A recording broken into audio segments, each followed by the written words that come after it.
Boker Tov, Shabbat Shalom, bem-vindos nesta manhã de Shabbat. Então, o comentário é a respeito do livro de João, no capítulo 8.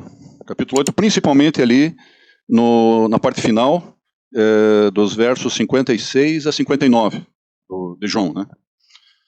Então, nós sabemos, na Nova Aliança, muitas passagens e um costume, né, em que os fariseus, ou os judeus, interpelavam Yeshua, né? Alguma oportunidade que ele estava fazendo uma cura, ou passeando pelas ruas ali de Jerusalém ou em outros lugares, um grupo de fariseus ou de judeus começavam a questioná-lo sobre muitas questões, né? Principalmente sobre a autoridade dele e a deidade de Yeshua, né? Então essa passagem aqui fala muito disso. Há muitos questionamentos dos judeus com relação à deidade de Yeshua e a autoridade dele, né, que o Eterno concedeu a ele. Então, é um trecho bem longo, né, que começa ali do capítulo 8, 21, e vai até o 59. Eu não vou falar de tudo isso agora, só estou dando umas pinceladas para vocês. Mas o que eu quero enfocar aqui, nesta manhã, é que nada acontece por acaso, e que tudo é necessário um princípio, né?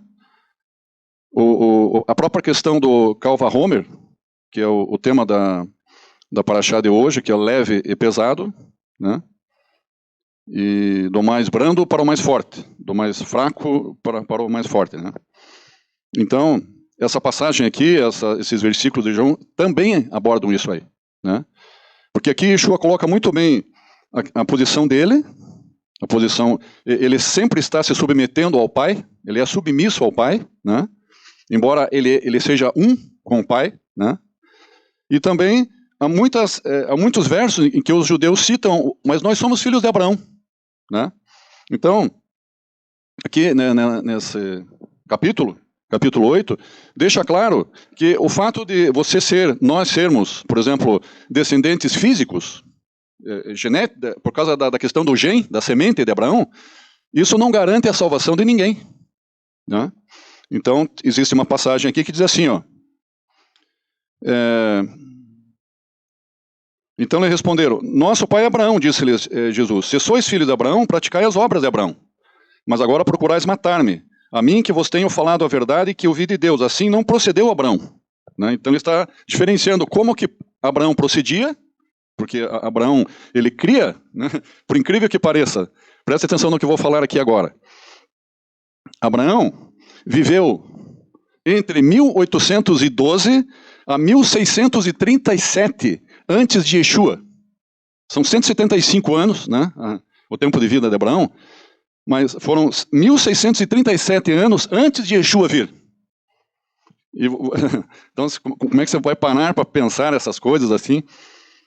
Se cada um de nós aqui, agora vai ser mais fácil de entender, se cada um de nós aqui somos crentes em Yeshua, nós não vimos Yeshua, né? Tanto é que Yeshua diz, bem-aventurados aqueles que não me viram e creem, né? Baruch Hashem, nós somos bem-aventurados, né? Nós não vimos. Quantos anos depois de Yeshua? Quantos anos depois de Yeshua? Mais de 2000 anos depois de Yeshua. Nós não vimos Yeshua, mas nós cremos piamente nele, né? Temos vontade de abraçá-lo, né? Cremos em todo o processo de salvação, da morte dele no madeiro, né? Ninguém tem dúvida disso. Aconteceu a mesma coisa com Abraão, só que antes da vinda dele, né? Nós temos uma história, tem relatos, né? A quantidade de fontes que geram, né? que confirmam a vinda, a morte, todo o processo dele, a história faz parte da história, isso está registrado, é uma questão, não existe dúvida com relação a isso aí, né? E ponto final. Mas Abraão não tinha história. Mas, irmão Jair, você está querendo dizer que Abraão creu em Yeshua?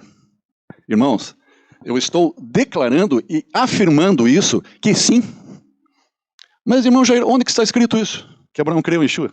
Está escrito aqui, na Nova Aliança. Nesta passagem, irmãos, que faz parte da porção de hoje. Diz assim, ó. Em todos os questionamentos lá dos judeus com relação a Yeshua, né? Respondeu Yeshua, se eu me glorifico a mim mesmo, a minha glória nada é. Quem me glorifica é meu Pai, o qual vós dizeis que é vosso Deus. Entretanto, vós não o tendes conhecido, eu, porém, o conheço. Se eu disser que não o conheço, serei como vós, mentiroso. Mas eu o conheço e guardo a sua palavra. Vosso pai Abraão alegrou-se por ver o meu dia. Yeshua falando isso. Yeshua não é qualquer pessoa que está fazendo esse comentário. Vosso pai Abraão alegrou-se por ver o meu dia e viu-o e regozijou-se. Baruch Hashem.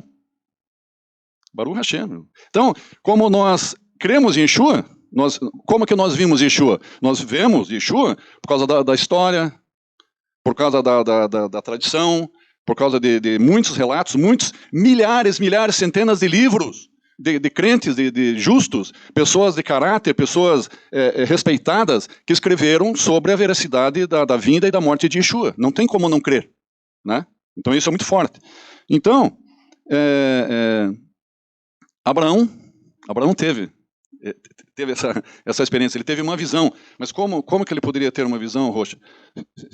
Aquele que é considerado amigo do Pai Celestial, que passou por 10 provas muito difíceis e passou em todas elas, principalmente na 10ª prova, que entregou seu próprio filho, não teve dúvidas, né, do que Deus pediu para ele, né? Então, está aqui, ó. Vosso pai Abraão alegrou-se por mim, por ver meu dia, e viu e regozijou-se. Perguntaram-lhe, pois, os judeus, ainda não tem 50 anos e viste Abraão? Os judeus perguntaram para Yeshua, Yeshua, você não tem nem 50 anos, como que você viu Abraão, que viveu 1637 anos antes de você?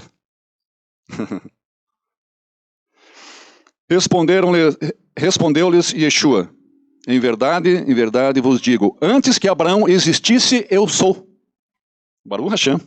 Ele já existia, Yeshua já existia, a Torá já existia antes da fundação do mundo, irmãos. Yeshua é o verbo, é a Torá que se fez carne e tabernaculou entre nós. Baruch Hashem. Então, pegaram em pedras, os judeus pegaram pedras para atirarem nele, mas Yeshua se ocultou e saiu do templo. Baruch Hashem. Essa é a mensagem, irmãos.